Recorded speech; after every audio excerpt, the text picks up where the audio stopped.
Verrückte Diabolos im Test. Servus, schön, dass ihr reinschaut. Alter, was geht denn ab? Anschütz 9015 Sniper. Diana XR200, weiter auch HW100 Bullpup bei der Gandhi im Test. Servus, schön, dass ihr reinschaut. Ich begrüße euch ganz herzlich zu meinem heutigen Video. Heute ist es soweit, heute kommt der Test von ausgeflippten Diabolos, die es denn so am Markt gibt. Ja, der Wunsch war schon mehrfach da. Ich schreibe mir natürlich alle eure Wünsche auf, habe eine lange Wunschliste und immer wieder gucke ich dann da drauf und arbeite den nach und nach ab. Der Wunsch war da, mal Diabolos zu testen, die eine ausgefallene Form zum Beispiel haben.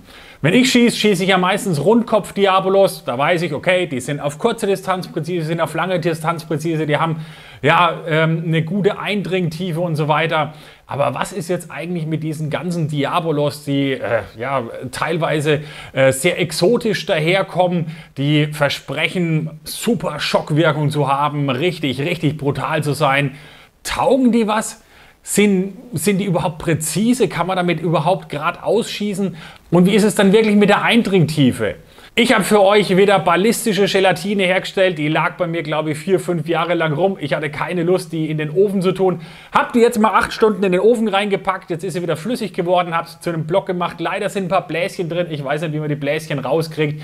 Aber ich werde euch Nahaufnahmen machen, dass wir natürlich hier auch dann erkennen, wie tief diese Diabolos da eindringen. Aber das sollen nicht die einzigen Kriterien sein, wonach ich die Diabolos bewerte. Ich habe den Preis mit auf diese Karte drauf geschrieben. Wir werden einen Präzisionstest machen und wir gucken dann halt eben, welche Leistung denn dann überhaupt vorne aus dem Gewehr rauskommt mit den Diabolos und wie tief die dann eindringen.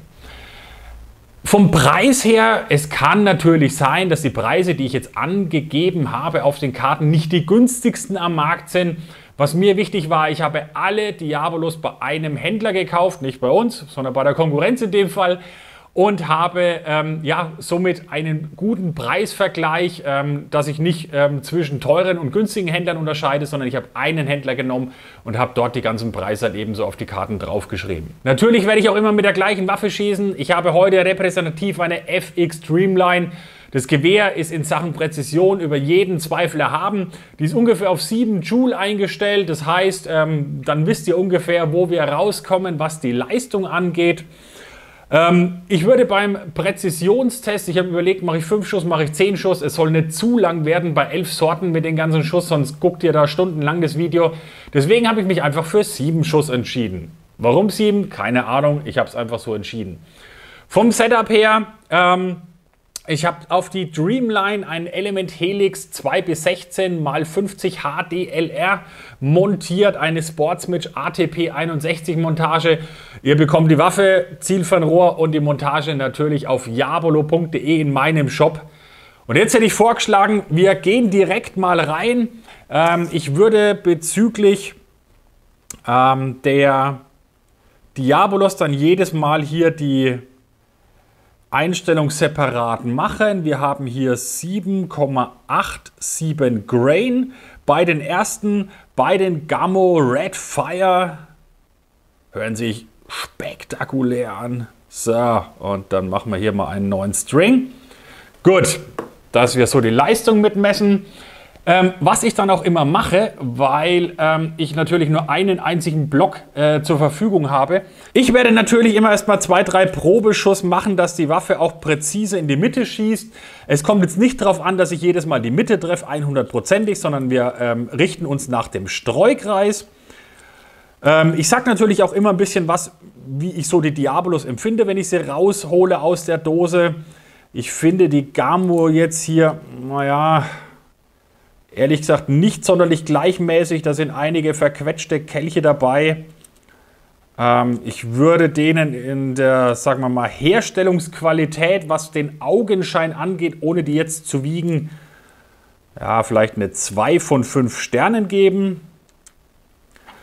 Die schreibe ich jetzt allerdings nicht mit auf, aber das könnt ihr ja, wenn ihr wollt, noch mit in diesen Test mit eingehen lassen. So, jetzt gucken wir mal. Jetzt mache ich erstmal schnell einen Schuss über den Kroni.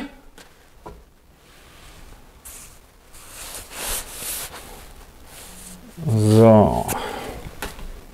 Ja, machen wir anders. Ja, machen wir mal einen Schuss über den Kroni irgendwo vorne in den Kasten rein. So, haben 6,4 Joule, das heißt 6,4 Joule kommen raus aus der Waffe. Jetzt mache ich noch 2, 3 Schuss auf Präzision, um mal die Waffe noch, das machen wir mal ab, stört es nicht, dass die Waffe auch perfekt eingeschossen ist, dass ich dann auch wirklich die Mitte treffe. Bisschen hoch.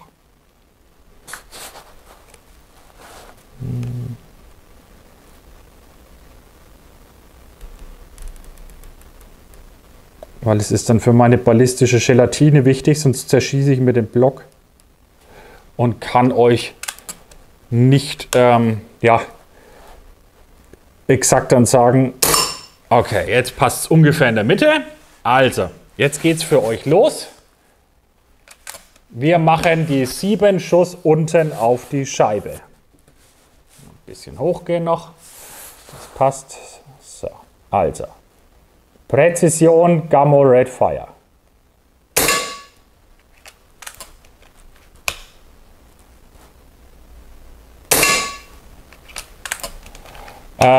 Grundsätzlich, dass die Waffe präzise ist, könnt ihr in unzähligen Videos von mir nachschauen. Wer mal ein paar Videos von mir gesehen hat, sieht auch, dass ich ja auf 10 Meter schon in der Lage bin, den Kreis in der Mitte, also sprich ja, die 12 zu treffen. Und einen glaube ich noch, oder? Ne, es waren jetzt 5. Das war der 6. Und jetzt kommt der 7. Schuss. Ja. Siehst du, jetzt habe ich vor lauter Aufregung vergessen, meine Schutzbrille aufzusetzen. Also gut, ihr habt gesehen, was die Präzision angeht. Ich schieße jetzt mal auf den Block drauf. Ich halte ein bisschen links weiter oben an. Na, jetzt gerade schießt das Ding präzise oder was? Oh. Also, ich muss noch einen machen. Der ist jetzt wieder rausgekommen. Das kann halt passieren. Wenn die Kugel nicht 100%ig präzise ist, dann landet der halt, wenn ich an den Rand des Blocks schießen will, nicht unbedingt immer im Block drin. Ich lade jetzt mal 2 Schuss rein. Ich muss den Block ein bisschen schonen. Meine Frau killt mich, wenn ich nochmal 8 Stunden den Herd belagere. So, also machen wir nochmal. Jetzt hat klar. Okay, wir haben in den Block reingeschossen. Ich werde euch ein Foto machen. Ich schneide das Diabolo raus, beziehungsweise messe die Eindringtiefe und schneide das Diabolo dann raus.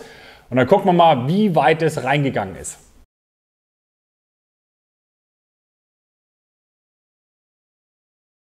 Pah, ihr habt es gesehen. Das war jetzt nicht der Oberkracher, wenn ich ehrlich bin. Wir haben eine Eindringtiefe von gerade mal 2,5 cm. Ich habe mich jetzt gerade noch mal vergewissert. Ja, ich habe die Diabolos richtig rum reingeladen. Das Diabolo hat sich in der Gelatine gedreht und ist gerade mal 2,5 cm eingedrungen. Oh, ich weiß nicht, also so richtig überzeugt haben mich die Gamo-Kugeln nicht. Ihr seht den Preis, ich habe es euch angezeigt, was ihr dafür zahlen würdet. Die Herstellungsqualität, sagen wir mal 2 von 5. Also so richtig geil fand ich das jetzt nicht. Wir kommen zu der nächsten Kugel. Die nächste Kugel ist die RWS Power Bolt. Wir haben ein Gewicht von 14,2 Grain, 0,92 Gramm, super, super schwere Kugel. Trage ich jetzt gerade mal ein, halt 14,2 Grain, dass wir dann auch wieder die Leistung richtig bekommen. Mache einen neuen String. Dann gehe ich erstmal her, schieße die wieder auf die Mitte ein. Also grob auf die Mitte, nagel mich nicht fest. Ihr habt es gerade gesehen, war mal 2, 3, 5 cm tief. Ist auch echt wurscht. Ja, das war klar, dass die weit unten landet. Die ist halt auch super, super schwer. Jetzt mal gucken, wie ich... Wisst ihr was? Ah, ich bin doch ein Trottel. Ah. Wir machen es uns doch einfach mal schöner und einfacher. Ah. Warum nicht gleich so, oder? Manchmal kommt man nicht auf die leichtesten Sachen. Oh, ist das bequem.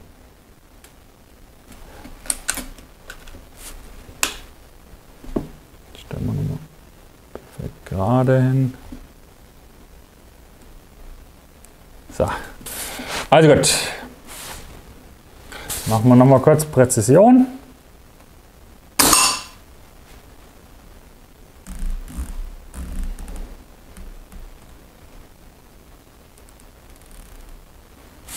Okay.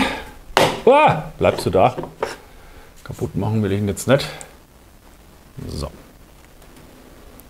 Okay, connected. Ziehen wir noch mal ein bisschen zurück, dass wir das sauber hinbekommen.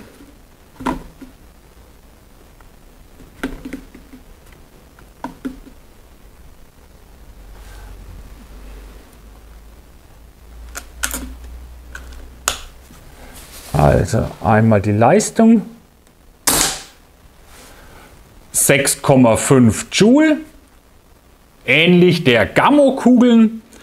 Was man über die Herstellungsqualität sagen muss, die Kugeln schauen super akkurat aus, gefallen mir sehr, sehr gut, die schauen wirklich hochwertig aus. Die wirken jetzt nicht, als ob die unsauber gefertigt wurden, alle Kelche praktisch gleich.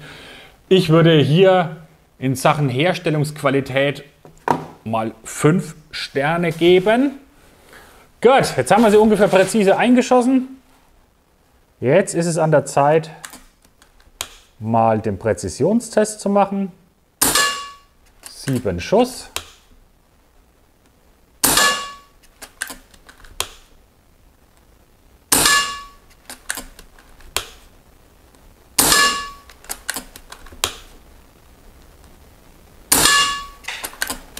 Da landen wir zumindest alle mal im gleichen Loch und machen auch hier einmal den Test auf die Gelatine. Flapp, drin ist er. Wir gucken es uns wieder aus der Nähe an.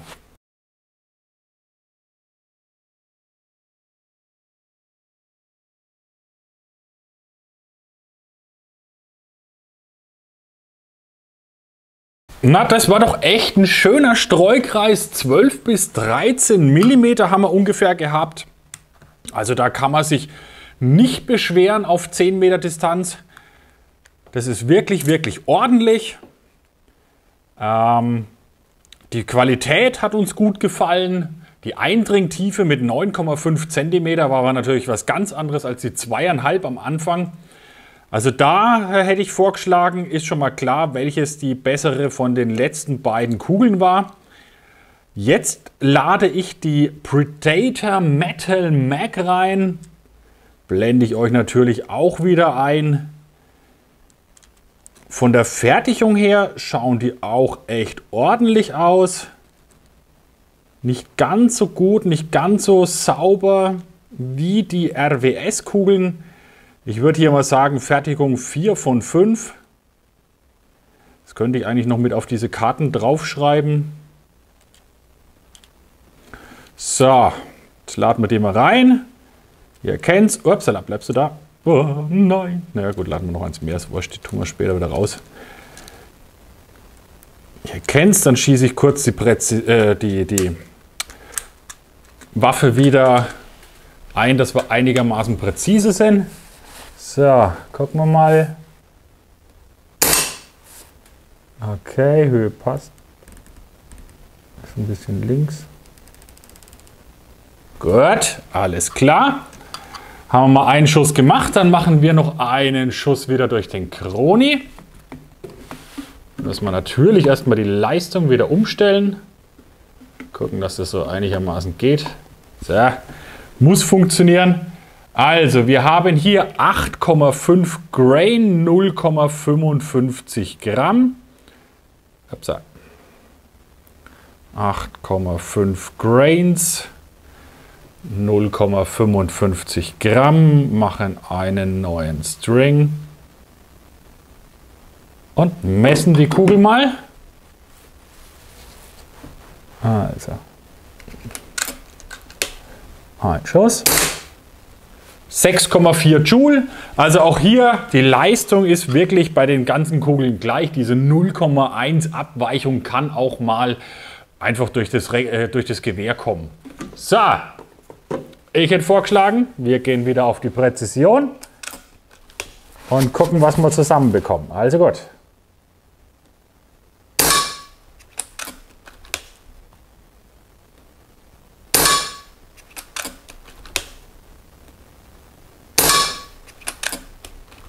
Jetzt kommt der vierte. Jetzt kommt der fünfte. Sechste. Oh, der schaut doch gut aus, oder? Das war mal wirklich eine gute Präzision. Muss man echt sagen. Gut, jetzt schießen wir einfach mal da unten rein. Flapp, ist drin. Und wir gucken es uns natürlich wieder aus der Nähe an. Nehmen die letzten Kugeln raus. Ihr habt gesehen, die Predator Metal Max sind nicht gerade günstig. Aber sie schauen hochwertig aus, die Präzision stimmt und wir schauen uns jetzt die Eindringtiefe an.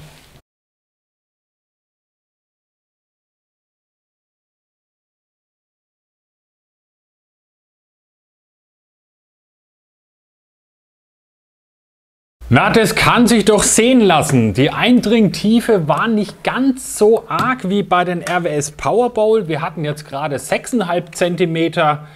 Leistung hat gepasst, die Präzision war dafür wirklich die beste bisher. Also ich denke, das Ergebnis kann sich absolut sehen lassen. Als nächste Kugel haben wir die Umarex Cobra. Das ist eine recht günstige Kugel. Ich weiß, dass sehr viele Leute die schießen, einfach weil es eine günstige Plinking-Kugel ist. Wenn ich mir die von der Verarbeitung her anschaue, die Gleichheit der Kelche, würde ich der Kugel mal eine 3 von 5 geben. Sie ist jetzt nicht dramatisch schlecht, aber so richtig perfekt wie zum Beispiel die RWS schaut sie auch nicht aus. Wie gesagt, ich wiege den nicht, das wäre natürlich jetzt auch nochmal, aber dann geht der Test ins Endlose. So, also gut. Schießen wir sie erstmal wieder kurz ein.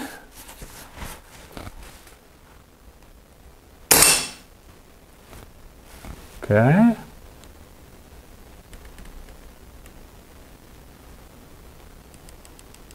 Okay, passt schon. Gut. Kroni ist an.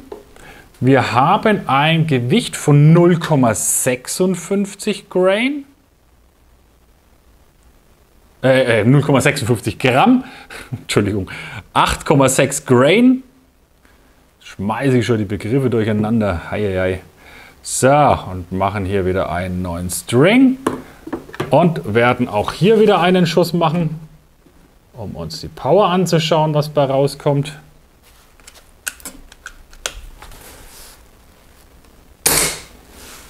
(6,7 Joule). Seht ihr? Die fliegt ein bisschen schneller als die anderen. Mal schauen, ob sich das auch positiv auf die Eindringtiefe auswirkt und auf die Präzision. Das werden wir uns jetzt angucken. Also gut. Schießen wir mal los.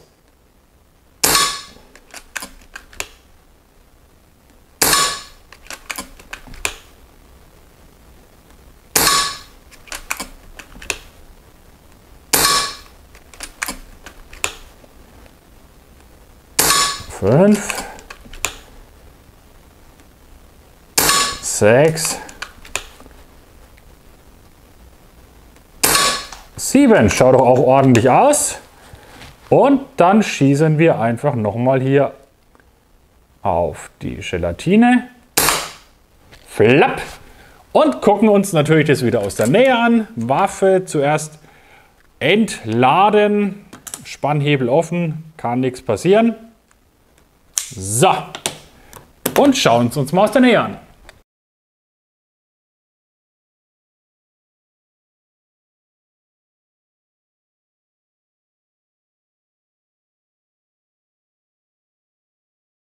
So, ich habe gerade gesehen, ich hatte es auf der Karte nicht perfekt eingetragen. Sorry. Das heißt, ihr hattet gerade Bilder, wo es noch nicht perfekt drin stand. Aber am Ende gibt es natürlich noch eine Auswertung. Und da habt ihr dann die ganzen Werte einfach nochmal mit angezeigt. Und dann würde ich auch meine Platzierung rausgeben, welche ich am besten finde. So, Gammo 10X Hollow Point. Multi-Shot Reloading Speed. Bam, bam, bam. Alles klar. Herstellungsqualität 3 von 5. Schon alle ein bisschen vergrießknattelt aus. Jetzt nicht komplett schlecht. Aber wir haben auch schon viel bessere Qualität gesehen. Fühlen sich sehr, sehr leicht an. Mal gucken, was die wiegen. Werden wir jetzt natürlich gleich eingeben. Jetzt geht es aber erstmal. Ja, 0,49 Gramm.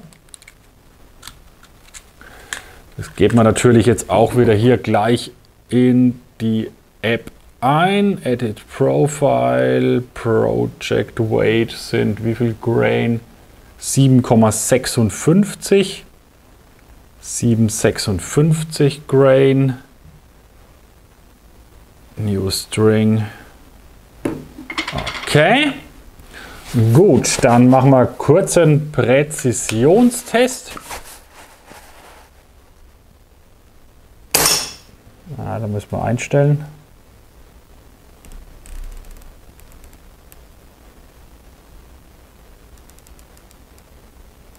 Gut, okay. Dann schauen wir uns einmal die Leistung wieder an. So, bevor ich die Leistung mache, ein Wunsch und eine Bitte in eigener Sache. Ich mache mir eine ganze Menge Mühe für die Videos. Ich mache es total gern. Wenn ihr mich belohnen wollt, gebt dem Video einfach einen Daumen nach oben. Lasst mir ein Abo da, das wäre unglaublich cool. Ihr könnt dann neben dem Abonniert-Button die Glocke aktivieren, dann kriegt ihr immer eine Info, wenn ein neues Video kommt. Fände ich richtig, richtig cool. Das sind 2 Klicks für euch. Für mich ist es richtig, richtig viel wert.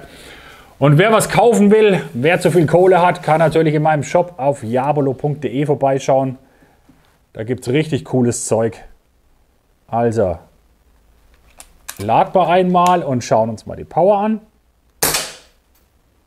Oh, das seht ihr, da kommt gar nicht so viel Leistung bei rum. Haben wir 6 Joule. Aber vielleicht passt die Präzision und die Eindringtiefe. Schauen wir uns an.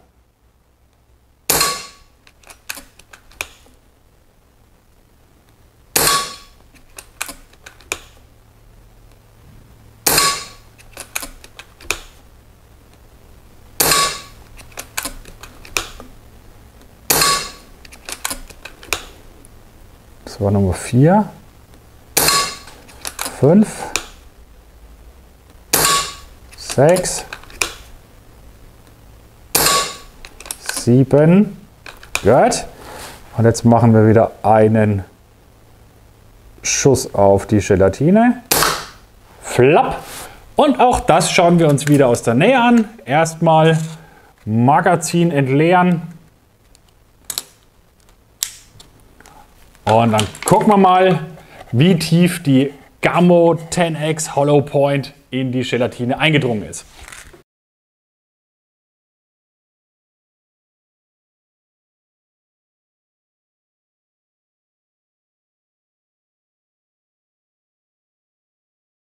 Ja, Eindringtiefe 6,5 cm.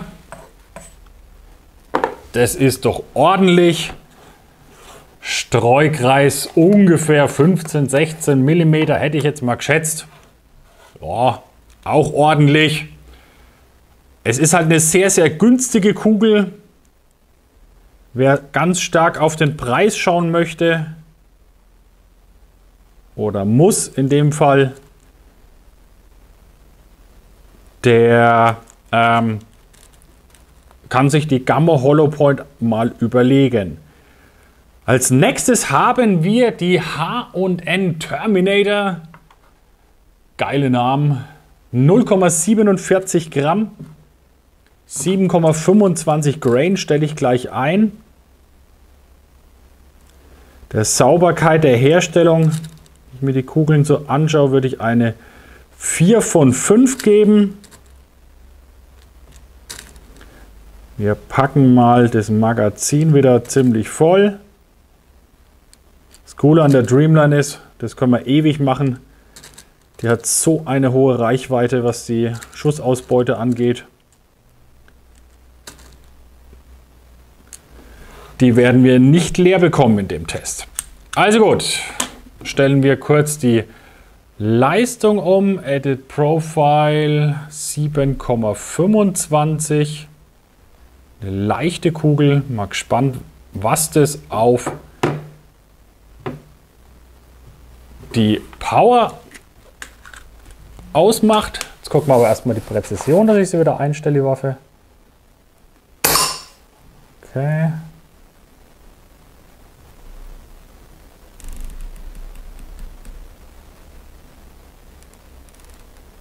Okay. Also gut, dann machen wir einen Schuss wieder durch den Chroni.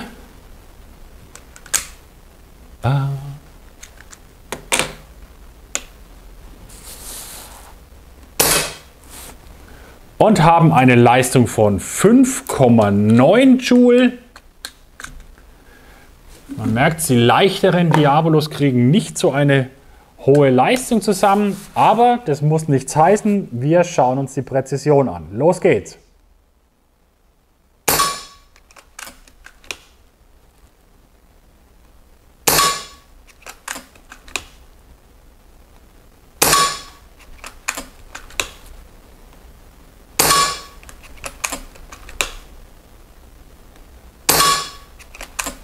Jetzt kommt der 6. Schuss. Und Schuss Nummer 7. Okay, und dann wieder ein Schuss in die Gelatine. Gehen wir mal hier ein bisschen zeitlich hin. Da waren wir noch nicht. Und natürlich Magazin raus. Restliche Kugeln aufheben. Und dann schauen wir es uns wieder aus der Nähe an.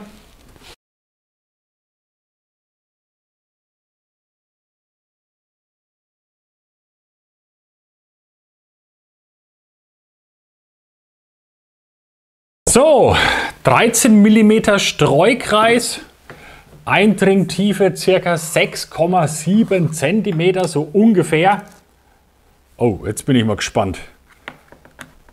Jetzt schieße ich ganz exotische Dinger.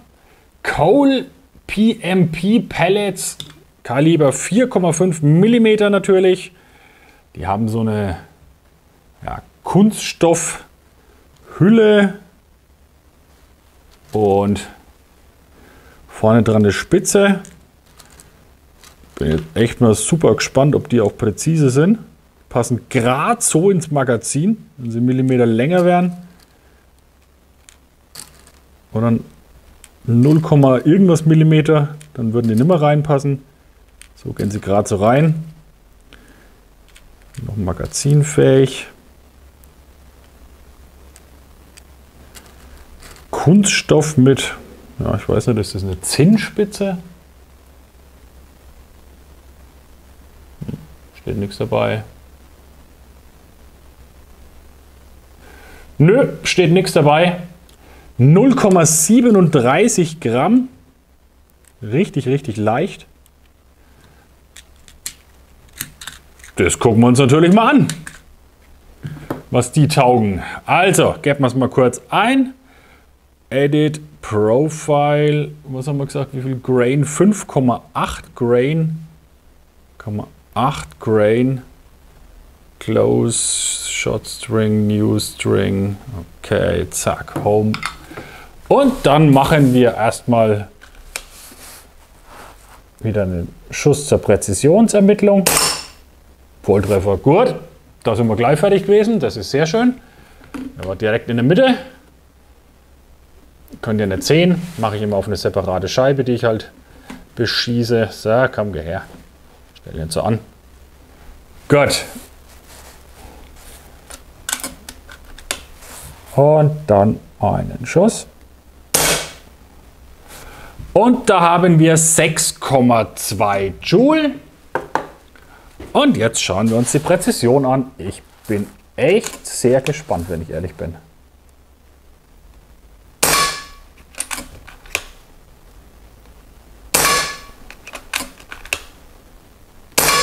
Alter, die sind ja voll präzise. Habt ihr es gehört? Das Ding kam zurück. Das ist hier gerade mir da oben irgendwo an die Decke um die Ohren geflogen. Jetzt wisst ihr, warum ich immer eine Schutzbrille auf habe. Wenn du das Ding mit, keine Ahnung, 150 Meter die Sekunde ins Auge kriegst. Machen wir noch einen. Okay. Gut, ich hatte weiter auf die Mitte angehalten. Die Scheibe war ein bisschen verschoben.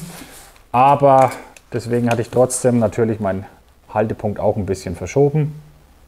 Und jetzt machen wir noch einen Schuss auf die Gelatine. Den sehe ich von hier aus, ist ja geil. Das ist natürlich lustig, weil man halt die Kugeln dann auch schön aus der Entfernung sieht mit diesem Orange. Wir schauen es jetzt wieder aus der Nähe an.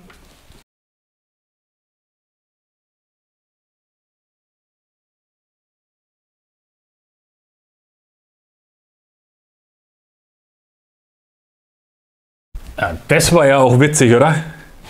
Jetzt ist die Plastikkappe nach einem halben Zentimeter stecken geblieben und das Projektil dann innen weitergeflogen. Auf 5,5 Zentimeter hat es das ungefähr gebracht. Okay, meine nächste Kugel H&N Barracuda Hunter Extreme Maximum Shock Effekt. Da bin ich mal gespannt. Gewicht von 0,62 Gramm. Kroni ist ausgegangen, habe ich lang gebraucht. So. 0,62 Gramm sind 9,57 Grain. 0,57 Grain. Machen wir auch wieder einen neuen String. Gut. Vorhin gar nicht rausgemacht, das Magazin. Naja, also gut. Dann laden wir die mal. Gucken Sie uns auch gleich mal von der Qualität an. Schaut auf jeden Fall cool aus, das steht fest. Ja. Schwanke zwischen einer 4 von 5 und 5 von 5. Laden wir noch ein paar. Noch was auffällt. Schauen schon gut aus, aber ich glaube, ja. Machen wir eine 4 von 5. Die RWS waren bis jetzt optisch das Maß aller Dinge. Was die Verarbeitungsqualität, die optische angeht, ich sage es nochmal, ich habe sie nicht nachgewogen. Da bräuchte man auch wirklich, um das wirklich richtig gut zu machen, eine Präzisionswaage, die sicherlich weit über 1000 Euro kostet. Ich habe zwar auch so eine, was macht das Handy? Ich habe zwar auch so eine 20 Euro Amazon-Waage, aber ja, wissenschaftliche Messungen kann man da jetzt nicht mitmachen unbedingt. Okay, also gut. Dann schauen wir mal uns kurz die Präzision an. Ein bisschen niedrig, machen wir nochmal. Gut, passt. So, dann machen wir wieder einen Schuss durch den Kroni.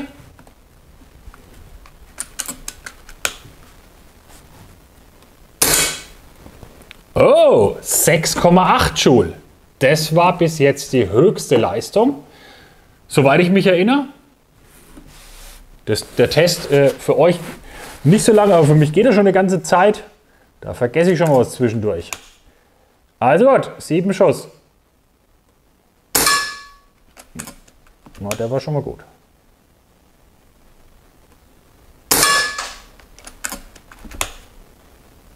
Ziel weiter auf die Mitte, Karte hat sich verschoben. Das spielt aber keine Rolle.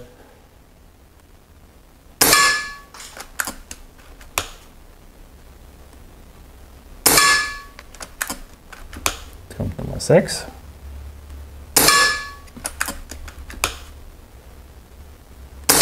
Und Nummer 7.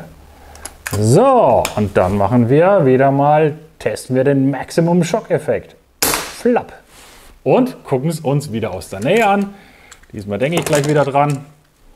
Packen wir die restlichen Murmeln wieder ein. So. Und nehmen die Kugel mit vor.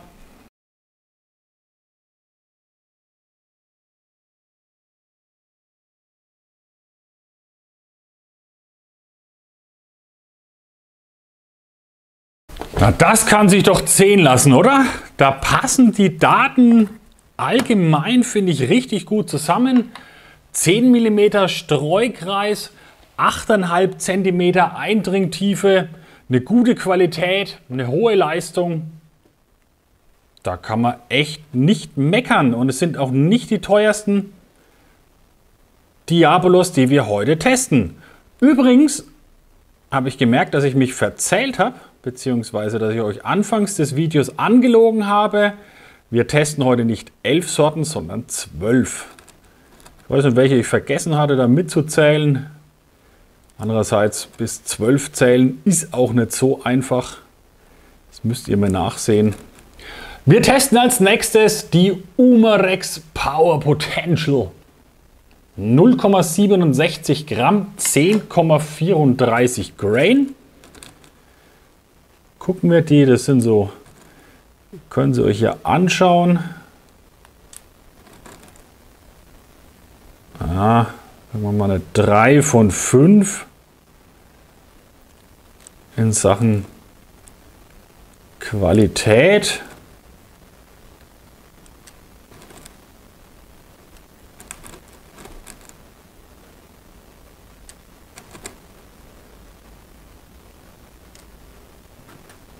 Okay, gut. Ihr wisst, wie es abläuft.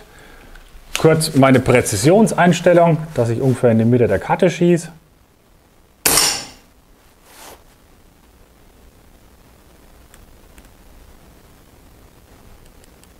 Okay, gut. Dann müssen wir den Kroni wieder anmachen. Hat alles ein bisschen länger gedauert. 10,34 Grains stellen wir schnell ein. Bisschen schwerer als eben. 10,34 Grains. Neuer String. Okay, gut. Dann machen wir einen Schuss durch den Kroni.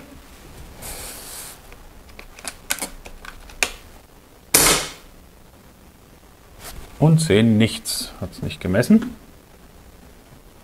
Also, ein Schuss durch den Kroni. Bin ich nicht gerade drüber. Jetzt hat. Oh, 7 Joule. 7,0 Joule. Gut. Leistung passt schon mal.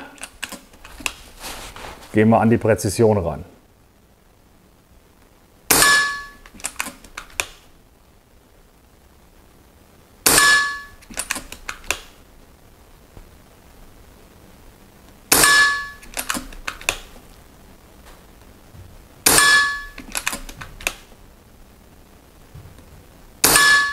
Alter! Und noch einer. Na, das schaut doch nicht schlecht aus, oder? Okay, und dann noch einen Schuss auf die Gelatine und gucken es uns wieder aus der Nähe an. Stopp, erst Magazin raus. Die restlichen 2 Kügelchen packen wir wieder rein. Die verschießen wir beim nächsten Mal.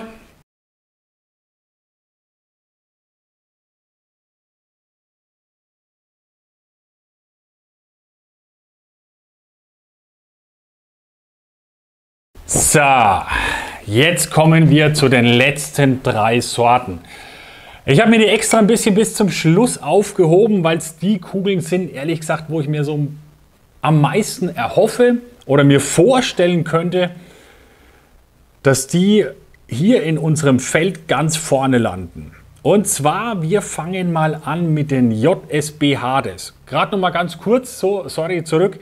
Wir hatten gerade mit den Umarex Kugeln wirklich einen Streukreis von ungefähr 8 mm, Eindringtiefe von 6,5 cm, also die Präzision konnte sich absolut sehen lassen. Eindringtiefe, ja, das haben wir schon ein paar Mal gesehen in dieser Tiefe halt letzten Endes. Okay, also, ja, ich erhoffe mir eigentlich von diesen nächsten 3 Kugeln so ein bisschen, oder was, ich erwarte, sagen wir mal nicht erhoffe, weil eigentlich ist es mir wurscht, wer gewinnt. Wir verkaufen keine Kugel davon und letzten Endes, was ihr schießt und euch glücklich macht, das könnt ihr euch aussuchen und da bin ich relativ emotionslos, muss ich ganz ehrlich gestehen. Also, aber natürlich, JSB Hades ist eine Kugel, die kennt man vom Namen her, die sieht man immer wieder in den Videos auftauchen, schaut speziell aus, schaut ein bisschen wie so dieses Atomzeichen aus, vorne dran der Kopf. Herstellungsqualität 4 von 5. Auch die muss ich an der RWS vorhin messen lassen und da kommt sie nicht ganz ran. Wird von JSB hergestellt, tschechischer Hersteller. So, also gut, jetzt haben wir mal genug reingeladen. Und jetzt bin ich wirklich gespannt. Gucken wir uns kurz die Präzision an, dass wir sie richtig einschießen. Okay, muss ein bisschen links noch. Okay, gut. Wir haben ein Gewicht von 10,34 Grain. Cool. Ich glaube, das haben wir noch eingestellt, oder? Sehe ich das hier? Sehe ich das hier? Profiles, Edit Profile. Oh ja, cool. Ey, ich muss nichts umstellen. Was ein Luxus. Aber wir machen einen neuen String. Gut. Machen dann einmal den Chroni-Test. Oh, 7,2 Joule kommen da vorne raus. Das ist schon mal gut. Jetzt bin ich auf die Präzision gespannt. Können Sie halten, was Sie versprechen? Das ist ja auch keine preiswerte Kugel.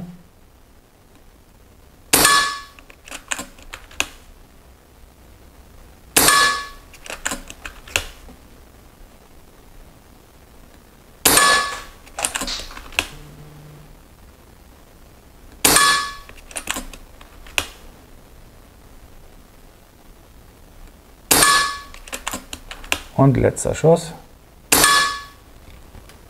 Also das war die Präzision. Einmal kam ein bisschen was raus, liegt am Kugelfang. Hat jetzt nichts mit der Kugel oder unserem Test oder irgendwas zu tun. Und einmal Flapp. JSB Hades. 7,2 Joule Leistung. Ist überzeugend. Müsste der beste Wert bis jetzt sein. Qualität 4 von 5. Man hat gesagt, spielt am Ende keine Rolle. Wenn die restlichen Daten stimmen, ist es wurscht, wie sie ausschaut, die Kugel. Also gut, ich schaue es mir mal wieder aus der Nähe an.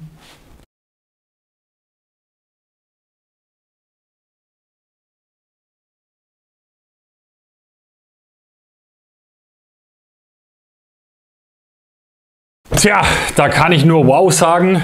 Da stimmt wirklich alles bei der JSB Hades. Wir haben 7,2 Joule, Qualität 4 von 5. Wie gesagt, spielt in dem Moment keine Rolle, wo einfach der Rest überzeugt. Eindringtiefe von 9 cm. So tief ist auch keine andere eingedrungen. Streukreis 6 bis 7 mm. Da trefft ihr das Ziel und habt eine sehr gute Penetration. Aus meiner Sicht ganz klar die führende Kugel. Wie gesagt, jeder darf natürlich den Test für sich selbst dann am Ende bewerten, was seine Lieblingskugel ist. Dafür war sie natürlich nicht günstig. Mit 16 € die Dose.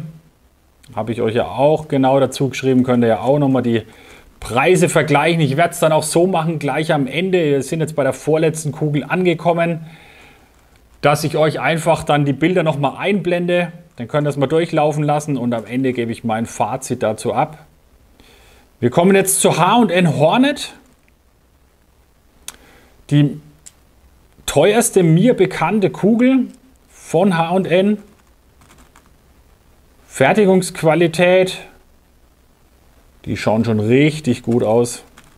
Aber ich glaube, die RWS haben mir immer noch besser gefallen. Ich weiß nicht, ob ich der eine 4 oder eine 5 von 5 geben soll. Nee, die RWS war noch ein bisschen besser. Muss man sich einfach daran orientieren. Aber wie ihr gerade bei der JSB-Kugel schon gesehen habt, ist es eigentlich ein Wert, der nichts wert ist. So, blöds Geschmarri. Also 9,57 Grain. Aber man muss schon sagen, die schauen schon richtig geil aus, diese Hornets. Also von der Form her. Das ist, denke ich, auch die bekannteste und spektakulärste Kugel von H&N. Die können die auch im Magazin schießen. Die, ich sag mal, MK1, die erste Serie damals, die war länger. Die konnte man nicht im Magazin schießen. Aber diese schon. Ich stelle die Waffe wieder ein.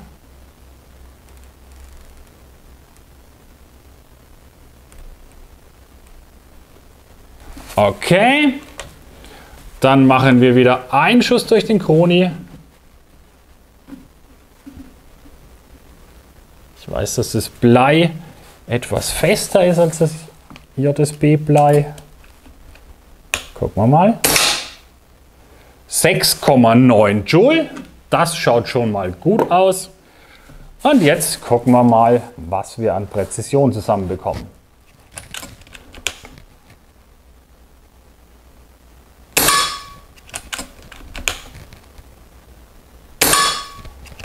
Ja.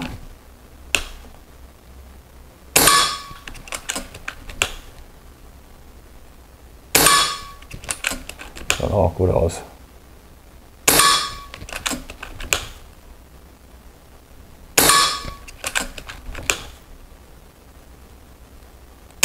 Na, das schaut doch auch ordentlich aus. Und dann noch einen Schuss in die Gelatine. Und wir gucken es uns wieder aus der Nähe an. Halt, stopp, erst Magazin entleeren. Erst Magazin entleeren. Gut, also.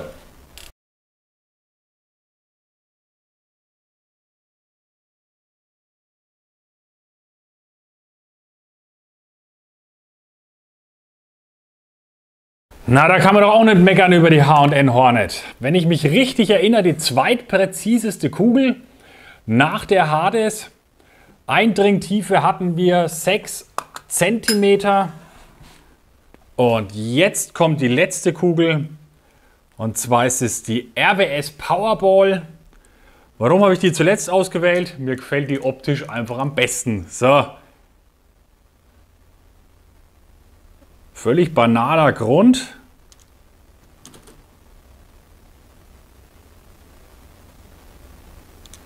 Gucken wir uns natürlich wieder die Verarbeitungsqualität an.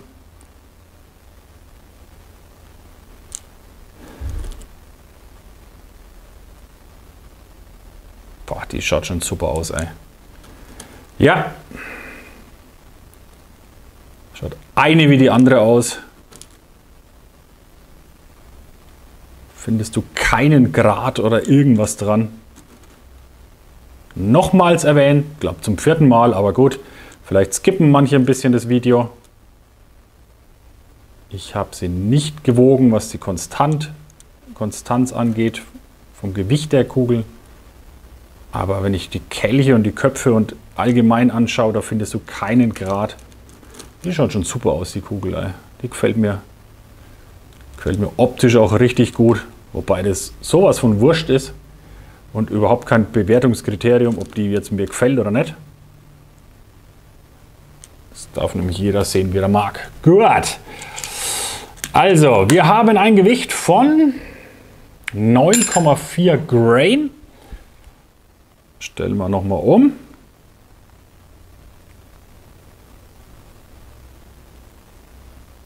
Und starten den String neu. 9,4 Grain, 0,61 Gramm. Halt. Erst muss ich ein Magazin einlegen, sonst wird es alles nichts. Konzentration lässt nach ein paar Stunden nach. Aber dieses eine Mal werden wir noch präzise schießen.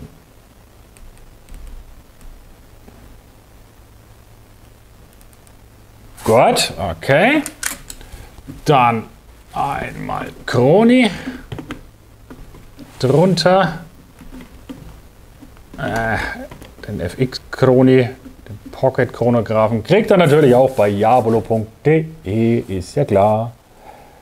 Gut, also noch ein Schuss. Hat es nicht gemessen, ich glaube, er stand nicht gerade. Das war mein Fehler. Nochmal ein Schuss. Jetzt hat er gemessen. 7,0 Joule. Machen wir den mal aus, den brauchen wir nimmer. Wir sind bei der letzten Kugel angekommen. Einmal noch konzentrieren und präzise schießen. Dann gucken wir mal.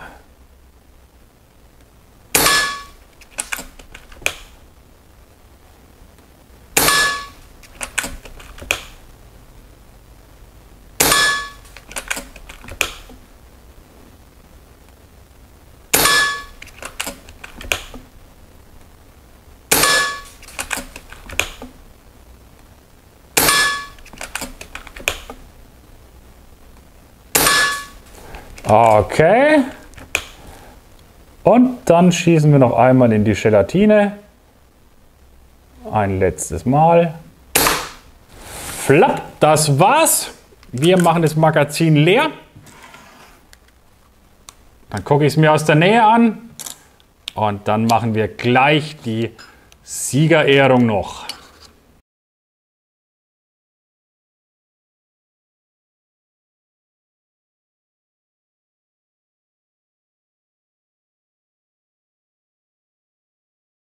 Die RWS Powerball hat eine Eindringtiefe von knapp 8 cm und einen Streukreis von auch ungefähr 8 mm. Also da kann man wirklich nicht meckern. So, also ihr habt es geschafft. Ich blende euch einfach alle Ergebnisse nochmal nacheinander ein.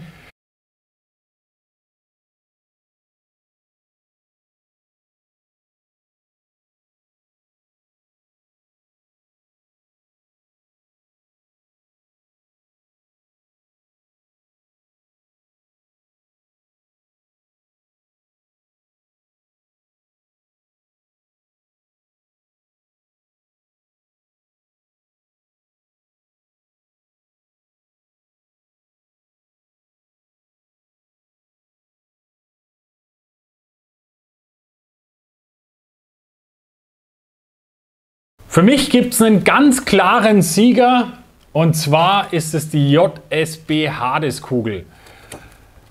Wir haben eine Eindringtiefe von 9 cm, die höchste Eindringtiefe. Power 7,2 Joule, die höchste Leistung. Vom Preis her kostet da eine Kugel 3,2 Cent. Ja, ich weiß, es gibt manche für 1,5 Cent, aber wir haben auch Kugeln dabei gehabt für 9 Cent das Stück.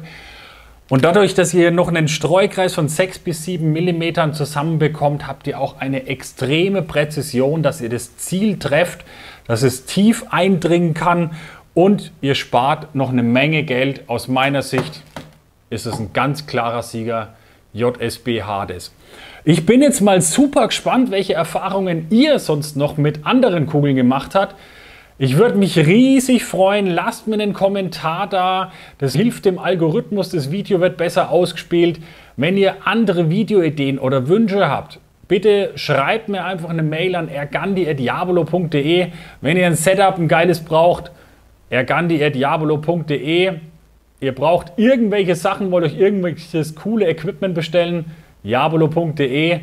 Abonniert den Kanal. Schaut nächste Woche wieder vorbei. Danke euch ganz herzlich für die Zeit. Macht's gut, bis dahin. Ciao, Servus, sagt der Gandhi.